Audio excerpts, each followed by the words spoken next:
Big Cable's home internet will put you through the stages of grief, like denial. My introductory rate is over, but surely they won't raise the price. Or anger. They've raised it! But with T-Mobile 5G home internet, you get our price lock guarantee, so we won't raise your rate for internet ever. And it's just $50 a month with autopay and eligible payment method. Check availability today. Price lock exclusions like taxes and fees apply. Qualifying credit required. Regulatory fees included in $50 price for qualified accounts, plus $5 per month without autopay. Debit or bank account required. Beyond Zero is Toyota's vision of a carbon-neutral future and more. Toyota gives you the power to reduce carbon emissions and help move toward its vision with a wide selection of electrified vehicles. Whether you're into hybrid EVs for that traditional Toyota feel with better MPG, battery EVs for a smooth and silent ride, or plug-in hybrid EVs that switch between battery and fuel, Toyota has you covered. And for those who prefer hydrogen, Toyota's fuel cell EVs emit nothing but water vapor from the tailpipe. It's so cool. Giving you the choice on how to reduce carbon emissions and move closer to Toyota's Beyond Zero vision. Visit toyota.com/electrified-vehicles/beyond-zero-vision. Toyota. Let's go places. Before we get started with today's episode, a quick warning that this episode contains mention of suicide. Hello, from Wonder Media Network, I'm Jenny Kaplan, and this is Womanica. This month, we're pulling back the curtain to reveal women overlooked in their own lifetimes or in our historical accounts of the eras in which they lived. We're talking about the activists, thinkers, leaders, artists, and innovators history has forgotten. Today, we're talking about a woman who ruled a powerful kingdom and wasn't afraid to put her life on the line to protect it. Let's talk about Rani Durgawati. In October 1524, during a Hindu festival celebrating the goddess Durga, a girl was born. Her parents named her Durgawati after the goddess, a fierce and powerful deity. Durgawati grew up a princess. Her father ruled a small kingdom in present-day North India. When she turned 18, her father wanted to choose a husband for her. But Durgawati had already fallen for another man. His name was Dalpat Shah, the handsome oldest son of the Gond king, one of the most powerful kingdoms in central India at the time. Durgawati and Dalpat were eventually married, and when Dalpat succeeded his father as king, that made Durgawati the Queen of Gondwana. She was given the title Rani Durgawati, Rani being the title for a Hindu queen. Her kingdom was on the southern border of the large Mughal Empire. Durgawati soon had a son named Bir Narayan. A few years after their son was born, Durgawati's husband died. His title passed to Bir Narayan, but toddlers can't rule kingdoms.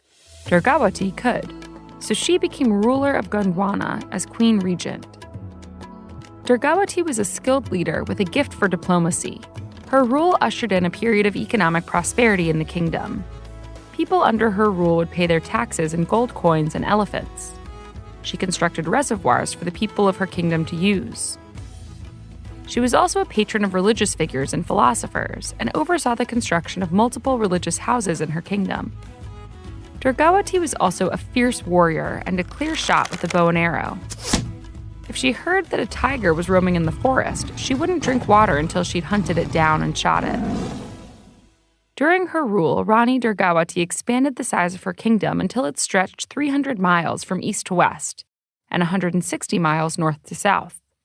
That's around the size of the state of Alabama. There were 23,000 villages in her kingdom. Her army was comprised of 20,000 cavalry members and 1,000 war elephants. Meanwhile, Akbar, the Mughal emperor, had similar ideas about expansion, which meant he wanted to take over Durgawati's land. The empire didn't start by attacking. First, a Mughal governor named Asif Khan opened peaceful trade relations between Mughal and Gondwana. Asif Khan was also the brother of another Womanican from this month, Nur Jahan. Asif Khan used this new access to Durgawati's kingdom to begin collecting information. He infiltrated her court with spies and gathered intel about her army and treasury.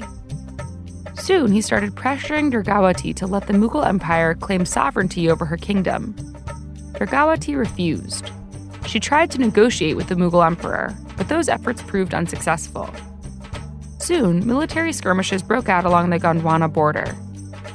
by 1564, Asif Khan staged a full-scale invasion of Gondwana. His army numbered 50,000 soldiers. Asif Khan's army was daunting, and many people in Durgawati's army defected for fear of being killed. The ones who didn't defect were scattered all around Gondwana. No one had expected Asif Khan to invade that year. Durgawati was essentially a sitting duck, and she could only muster up an army of 500 people. She was at a clear disadvantage. Her advisors told her it would be foolish to try to fight back against Asif Khan, but Durgawati didn't listen. She said she would rather die with glory than live in defeat. With her army of 500 men, she began marching through the jungles of her kingdom, recruiting soldiers from villages along the way. Before long, her army had ballooned to 5,000 men, and they descended on a village that was bordered on one side by hills and on the other by 2 rivers. It was the perfect place to stage an offensive attack.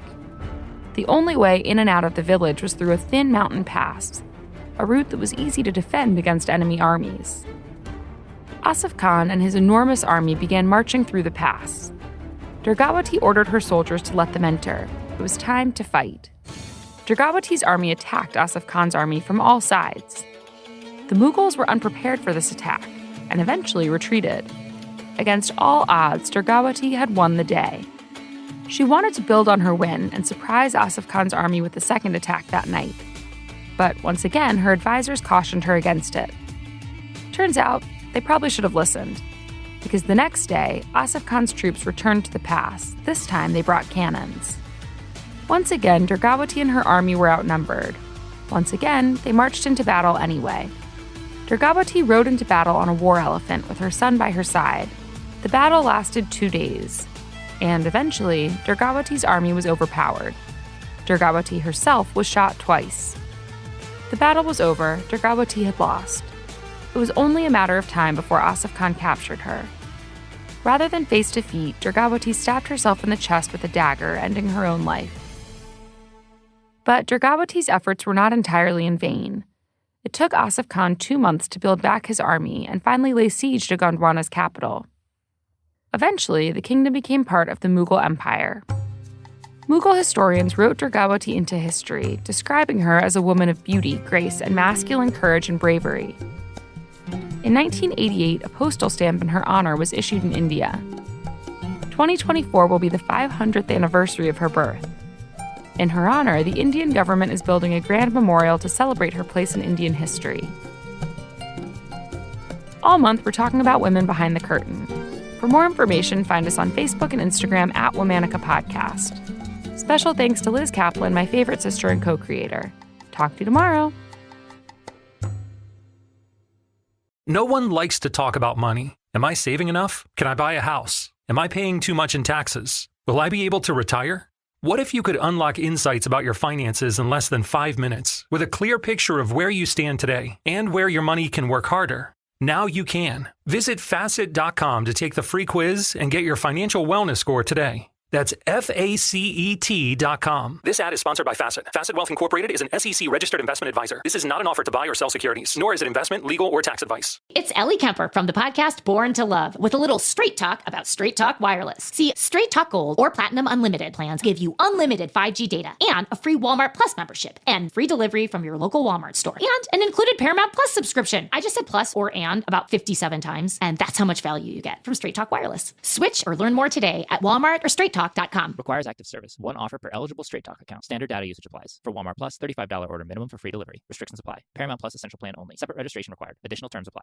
Get that fresh from the dry cleaners look wherever you go with the Conair Power Steam Travel Garment Steamer. It's small, but mighty, with 1,200 watts of power for the high-heat, high-velocity steam to remove wrinkles fast.